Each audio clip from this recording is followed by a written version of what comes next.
살다 보면 억울한 말을 듣고 이유 없이 오해받고 하지도 않은 일에 대해 설명해야 하는 상황을 마주하게 됩니다. 그럴 때마다 우리는 말하고 싶고 바로잡고 싶고 나를 이해해 주기를 바라는 마음에 많은 에너지를 쓰게 됩니다. 그런데 그런 상황일수록 마음은 더 지치고 설명은 더 큰 오해로 돌아올 때도 있습니다.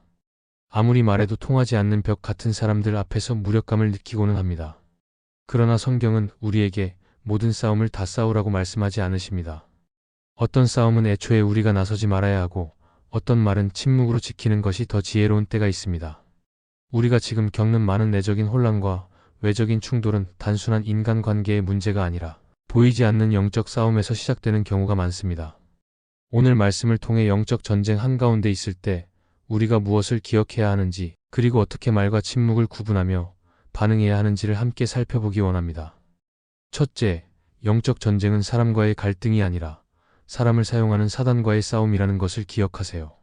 우리는 누군가로부터 상처를 받을 때 대부분 그 사람 자체를 문제로 인식합니다.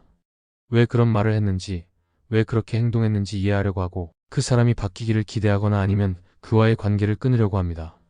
그런데 성경은 문제의 뿌리가 단순히 사람 안에 있는 것이 아니라 그 사람을 통해 역사하는 보이지 않는 세력에 있다고 가르칩니다.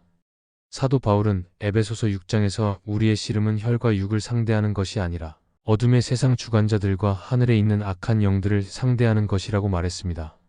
다시 말해 우리가 겪는 많은 갈등과 상처는 사람과 사람 사이의 문제가 아니라 그 배후에서 우리를 혼란스럽게 하고 무너지게 만들려는 영적 공격이라는 것입니다. 이 사실을 놓치면 우리는 엉뚱한 싸움을 하게 됩니다. 사람과 다투고 내 입장을 설명하고 오해를 풀기 위해 감정을 쏟아붓지만 아무리 말해도 상황은 나아지지 않고 오히려 더 꼬이게 됩니다. 그 이유는 말로 해결할 수 없는 싸움이 있기 때문입니다. 예수님께서 공생의 기간 동안 많은 사람들과 마주하셨지만 모든 사람과 논쟁하지 않으셨습니다. 어떤 때는 침묵하셨고 어떤 때는 단호하게 영적인 실체를 꾸짖으셨습니다. 마가복음 1장에서 예수님은 귀신 들린 사람을 만났을 때 어떤 설명도 하지 않으시고 그 영에게 명령하셨습니다. 잠잠하고 그 사람에게서 나오라고 말씀하셨고 그 즉시 귀신은 떠났습니다. 예수님은 그 사람이 아닌 그 사람 안에서 역사하던 영을 분별하셨습니다. 우리가 그리스도인으로서 살아가는 동안 이 분별력이 반드시 필요합니다. 마리아 막달라가 예수님을 만나기 전 그녀 안에는 7 귀신이 있었다고 성경은 기록합니다. 그 말은 그녀가 단순히 불안정하거나 상처가 많은 사람이었다는 뜻이 아니라 그녀의 말과 행동, 삶 전체에 여러 악한 영향력이 작용하고 있었다는 뜻입니다. 그런 사람과 대화할 때는 한 사람과 이야기하는 것이 아니라 그 안에서 작용하는 다양한 반응과 혼란, 왜곡된 감정과 싸우게 되는 것입니다. 그래서 그런 사람과 나누는 말은 종종 통하지 않고 오히려 내가 말하면 말할수록 상대는 더 거세게 반응하거나 전혀 엉뚱한 방향으로 받아들이기도 합니다. 그럴 때 우리는 답답함과 분노를 느끼며 나도 모르게 감정적으로 휘둘리게 됩니다. 그러면서 점점 더 많은 에너지를 소모하게 되고 결국 영적으로 지치고 무너지고는 합니다. 이런 일이 반복되면 결국 사람 자체가 싫어지고 관계에 대한 신뢰도 무너지고 사역이나 공동체 안에서도 피로가 쌓이게 됩니다. 하지만 문제의 본질을 제대로 보면 상황은 달라집니다. 상대를 미워하기보다 그 사람을 통해 역사하는 어둠의 세력을 분별하게 되고 그때부터 우리의 반응은 말이 아니라 기도가 되며 논쟁이 아니라 침묵으로 바뀌게 됩니다. 이것이 영적 전쟁의 기본입니다. 사단은 우리가 사람을 미워하게 만들고 사람과 싸우게 만들어서 정작 우리가 싸워야 할 적을 보지 못하게 만듭니다. 그래서 우리의 기도가 사람을 향하기보다 하나님 앞에서 영적인 눈을 열고 진짜 싸움의 방향을 바라보는 기도가 되어야 합니다. 영적 전쟁은 언제나 보이지 않는 곳에서 시작됩니다. 말 한마디, 시선 하나, 표정 하나를 통해 우리의 마음을 흔들고 감정을 자극하고 정체성을 공격하는 방식으로 접근해 옵니다. 이때 우리는 상황을 통제하려고 말로 맞서기보다 먼저 멈추고 분별해야 합니다. 지금 내가 느끼는 이 감정과 갈등이 단순한 인간관계의 문제가 아니라 내 믿음과 사명을 흔들려는 사단의 공격일 수 있다는 것을 기억해야 합니다. 그래서 영적 전쟁 중에 우리가 가장 먼저 할 일은 말을 시작하는 것이 아니라 싸움의 방향을 분별하는 것입니다. 그 분별이 있어야 비로소 말이 아닌 기도로 싸우게 되고 사람과의 갈등이 아닌 사단과의 싸움에 집중할 수 있습니다. 이것이 영적 전쟁의 첫 번째 원리입니다. 영적 전쟁은 사람과의 갈등이 아니라 사람을 사용하는 사단과의 싸움입니다. 둘째, 사단은 우리의 말로 공격할 수 있기 때문에 침묵은 가장 강력한 방어가 된다는 것을 기억하세요. 우리는 억울한 말을 들었을 때 본능적으로 해명하고 싶어집니다. 잘못된 오해를 받거나 사실과 다르게 전달되었을 때 그것을 바로잡기 위해 말을 많이 하게 됩니다. 그런데 이상하게도 말을 많이 할수록 상황이 더 나빠지고 오해는 풀리기보다는 더 깊어질 때가 있습니다. 그것은 단순히 상대방이 말을 안 듣기 때문만이 아니라 그 말의 흐름을 사단이 이용하고 있기 때문입니다. 사단은 우리가 하는 말을 듣고 그 말 속에서 공격의 틈을 찾습니다. 그는 하나님처럼 모든 것을 아는 존재가 아니기 때문에 우리의 말과 반응을 통해 우리 상태를 파악하고 다음 공격을 준비합니다. 그래서 말은 단순한 해명이 아니라 영적으로는 정보가 되고 통로가 되며 때로는 약점이 될 수도 있습니다. 예수님은 이 원리를 정확히 아셨습니다. 마가복음 1장에서 귀신 들린 사람이 예수님 앞에 나왔을 때 예수님은 그 귀신과 길게 대화하지 않으셨습니다. 귀신이 예수님께 우리가 당신과 무슨 상관이 있나이까라고 말했을 때 예수님은 설명하거나 설득하지 않으셨습니다. 예수님은 단호하게 말씀하셨습니다. 잠잠하고 그 사람에게서 나오라. 더 이상의 대화는 없었습니다. 왜냐하면 예수님은 귀신이 그 대화를 통해 무엇인가를 얻으려 한다는 것을 아셨기 때문입니다. 귀신들은 말로 유도하고 우리 입술을 통해 정보를 얻어 우리를 쓰러뜨릴 기회를 찾습니다. 그래서 예수님은 그 말 자체를 차단하셨고 그것이 가장 강력한 대응이었습니다. 우리도 때로는 비슷한 상황을 겪습니다.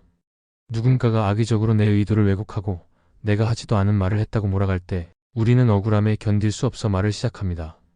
하지만 그런 사람들은 대화를 통해 설득되기를 원하지 않습니다. 그들은 대화를 이용해 다시 공격할 지점을 찾으려고 합니다. 내가 말하는 순간 그들은 그 말을 또다시 왜곡하거나 조롱하며 상황을 자신에게 유리하게 이끌어가려 합니다. 이럴 때 우리가 계속 말하게 되면 점점 감정이 상하고 자신을 잃고 결국 영적으로 무너지게 됩니다. 말이 많아질수록 마음이 흐트러지고 감정이 흔들리고 결국 사단에게 틈을 주게 되는 것입니다. 창세기 3장을 보면 뱀이 하와와 대화할 때도 같은 방식이었습니다. 하나님께서 하신 말씀은 명확했습니다. 선악과는 먹지 말라고 하셨고 먹는 날에는 반드시 죽을 것이라고 하셨습니다. 하지만 뱀은 하와에게 질문하며 대화를 시작합니다. 하나님이 정말로 그렇게 말씀하셨느냐는 말로 하와의 반응을 이끌어내고 하와는 자신이 들은 말씀을 말로 다시 설명하기 시작합니다. 바로 그 순간부터 틈이 생기기 시작했습니다. 하와가 말을 시작한 순간 뱀은 그 말 속에서 약점을 찾아냈고 결국 그녀는 속임수에 넘어가게 됩니다. 이 장면은 단순한 유혹의 장면이 아닙니다. 대화를 이용한 공격의 시작이며 말의 틈을 파고드는 사단의 전략을 보여줍니다. 그래서 영적 전쟁 가운데 우리가 반드시 기억해야 할 것은 모든 말이 도움이 되는 것이 아니라는 점입니다. 어떤 상황에서는 말이 무기가 아니라 약점이 됩니다. 오해받았을 때, 억울한 말을 들었을 때, 내가 설명한다고 해서 상대가 이해할 마음이 없는 상황이라면 침묵이 훨씬 더 강력한 선택입니다. 침묵은 포기가 아니라 분별력의 표현입니다. 나는 지금 말하지 않지만 하나님께 맡기겠다는 신뢰의 표현이 됩니다. 동시에 나의 감정을 지키고 내 영적 권위를 보호하며 사단에게 틈을 주지 않는 강력한 방패가 됩니다. 침묵은 때로는 아무것도 하지 않는 것이 아니라 가장 지혜로운 반응이며 하나님의 일하심을 기다리는 믿음의 자세입니다. 우리는 때로 침묵을 약하다고 생각합니다. 그러나 하나님께서는 침묵을 통해 우리의 신뢰를 보시고 그 침묵 속에서 말씀하시며 일하십니다. 내가 조용히 입을 닫을 때 하나님은 그 침묵 가운데 일하십니다. 그리고 그 침묵은 나를 지키고 나의 사명을 보존하며 싸움의 초점을 흐트러뜨리지 않게 하는 하나님의 은혜가 됩니다. 영적 전쟁의 한가운데 있을 때 사단은 내가 어떻게 반응하는지를 계속 지켜보고 있습니다. 그렇기에 내가 말을 멈추고 침묵을 선택할 때 그 침묵은 단순한 정지 상태가 아니라 하나님을 향한 강력한 믿음의 표현이 됩니다. 사단은 우리의 말로 공격할 수 있기 때문에 침묵은 가장 강력한 방어가 되는 것입니다. 셋째, 하나님께 받은 진주는 아무에게나 나누지 말고 거룩하게 지켜야 합니다. 영적 전쟁 중에 가장 많이 흔들리는 것 중 하나는 바로 내가 받은 은혜와 말씀입니다. 하나님의 위로와 회복, 감동과 확신은 믿음의 사람에게는 소중한 보물이지만 마음이 준비되지 않은 사람에게는 이해받지 못하고 조롱당할 수 있습니다. 그런데 우리는 종종 이 귀한 것을 누구에게나 쉽게 나누고는 합니다.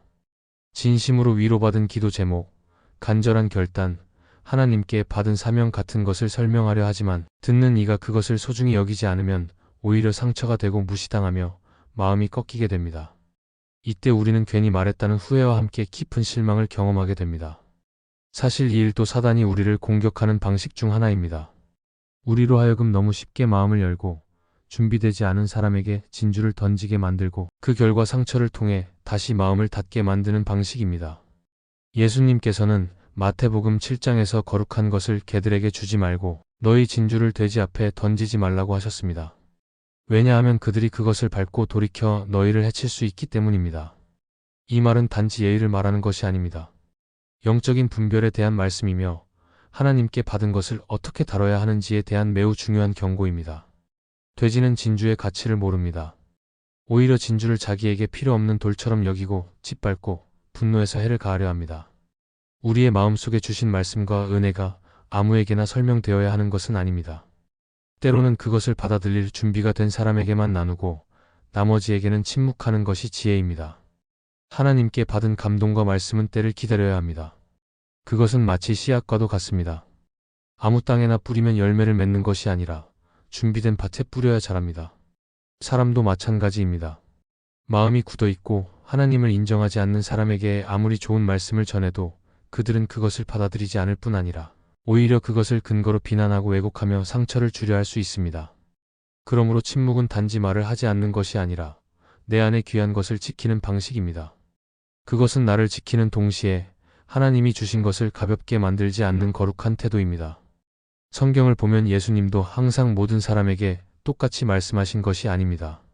제자들에게는 깊은 진리를 말씀하셨지만 바리새인들에게는 오히려 비유로 감추셨고 때로는 아무 말도 하지 않으셨습니다. 그것은 예수님께서 그들의 마음을 아셨기 때문입니다. 말씀을 받으려는 마음이 없고 진리를 왜곡하려는 태도를 가진 이들에게는 굳이 모든 것을 설명하지 않으셨습니다. 이 모습은 우리가 어떻게 반응하고 누구에게 어떻게 나누어야 하는지를 가르쳐 줍니다. 준비되지 않은 사람에게 모든 것을 나누는 것이 친절한 것이 아닙니다. 오히려 그것은 하나님이 주신 것을 소홀히 다루는 것이 될 수 있습니다.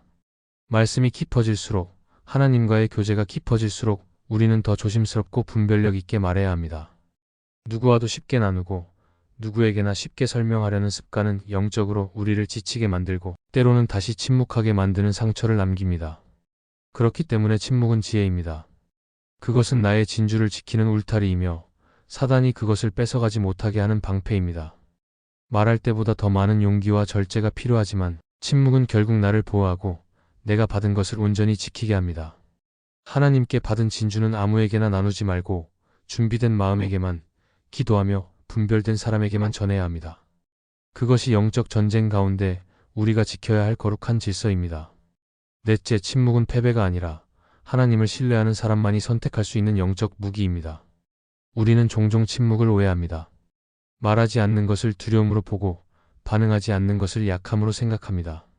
하지만 성경은 침묵이 패배의 자세가 아니라 믿음을 가진 사람만이 취할 수 있는 태도라고 말합니다. 침묵은 아무것도 하지 않는 것이 아니라 하나님께 모든 것을 맡기는 강한 결단입니다. 이스라엘 백성들이 홍해 앞에 섰을 때 모세는 말했습니다. 너희는 가만히 있으라. 여호와께서 너희를 위하여 싸우시리라. 백성들은 무서워 떨고 있었고 도망칠 길도 없었지만 하나님은 그들이 움직이기보다 가만히 기다리며 그분을 신뢰하길 원하셨습니다. 그때 비로소 홍해가 갈라졌습니다. 이처럼 침묵은 믿음 없는 행동이 아니라 하나님께서 일하실 때까지 기다리는 태도입니다. 사무엘상 1장을 보면 한나는 자녀가 없어 늘 마음이 고통스러웠습니다. 분인나의 끊임없는 조롱과 자극은 한나를 더 깊은 절망으로 몰아넣었지만 한나는 그것에 반응하지 않고 하나님의 성전으로 나아가 조용히 기도했습니다.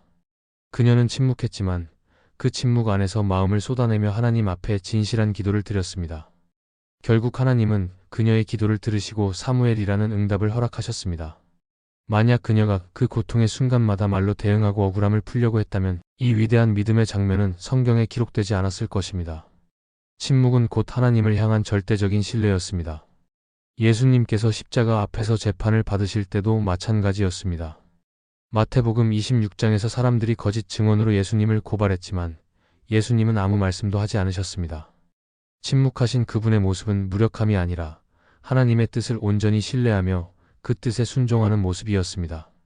그분은 변명할 수 있었고 자신을 지킬 수도 있었지만 그렇게 하지 않으셨습니다. 침묵은 하나님의 때를 기다리며 자신의 사명을 감당하기 위한 태도였습니다. 이 침묵은 결국 십자가에서의 순종으로 이어졌고 그 순종은 모든 인류에게 생명을 가져다주는 길이 되었습니다. 팀 켈러는 기도라는 책에서 이렇게 말했습니다. 하나님이 침묵하실 때는 그분이 가장 깊이 일하고 계실 때이다. 우리도 침묵할 수 있다면 하나님이 일하시는 그 자리로 우리 자신을 내어드릴 수 있다. 이 말처럼 침묵은 단순한 반응이 아니라 하나님께 내어드리는 자세입니다. 내가 더 말하고 싶고 내 입장을 설명하고 싶고 나를 알아주었으면 할 때 그 말들을 삼키고 조용히 하나님께 맡기는 것. 그것이 믿음입니다. 삶의 어느 순간에는 말로 풀 수 없는 일들이 반복될 수 있습니다. 억울하고 고통스럽고 답답한 순간들이 밀려올 때 우리에게 필요한 것은 오히려 침묵입니다. 하나님을 바라보며 내가 움직이기보다 하나님이 일하시기를 기다리는 태도입니다. 영적 전쟁에서는 이 침묵이 강력한 무기가 됩니다. 사단은 우리의 반응을 원하고 말로 틈을 만들려 하지만 우리가 조용히 하나님만 바라볼 때 그 전쟁은 더 이상 우리의 싸움이 아니라 하나님의 싸움이 됩니다. 침묵은 패배가 아닙니다. 하나님을 신뢰하는 사람만이 침묵할 수 있습니다. 그리고 그 침묵 속에 하나님은 반드시 응답하십니다. 오늘 우리는 영적 전쟁 한가운데 있을 때 반드시 기억해야 할 네 가지를 함께 나누었습니다. 사람과의 갈등처럼 보이지만 사실은 보이지 않는 영적 싸움이라는 것을 먼저 분별해야 하고 그 속에서 사단은 우리의 말 한마디를 통해 공격의 실마리를 찾는다는 것을 기억해야 합니다. 그래서 말보다는 침묵이 더 강력한 방어가 될 수 있으며 하나님께 받은 은혜와 사명을 아무에게나 쉽게 나누지 않고 거룩하게 지켜야 합니다. 그리고 무엇보다 말하지 않고 침묵으로 반응하는 것이 결코 무기력함이 아니라 하나님을 끝까지 신뢰하는 강한 태도라는 것을 마음에 새겨야 합니다. 하나님은 우리에게 모든 상황을 설명하지 않으셔도 언제나 우리보다 앞서 일하고 계십니다. 억울함과 오해, 불공평한 상황 가운데에서도 그분은 우리 안에서 견디는 힘을 주시고 침묵 속에 숨겨진 진짜 승리를 예비하고 계십니다. 말하지 않고 주님을 바라보며 기다릴 때 우리의 싸움은 하나님의 손 안에 놓이게 됩니다.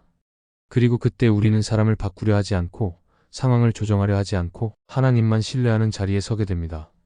지금 어떤 전쟁을 치르고 있든지 내 편을 들어줄 말 한마디보다 나를 대신해 싸워주실 하나님을 신뢰하는 것이 훨씬 더 안전한 길입니다. 말하지 않아도 하나님은 아십니다. 설명하지 않아도 하나님은 들으십니다.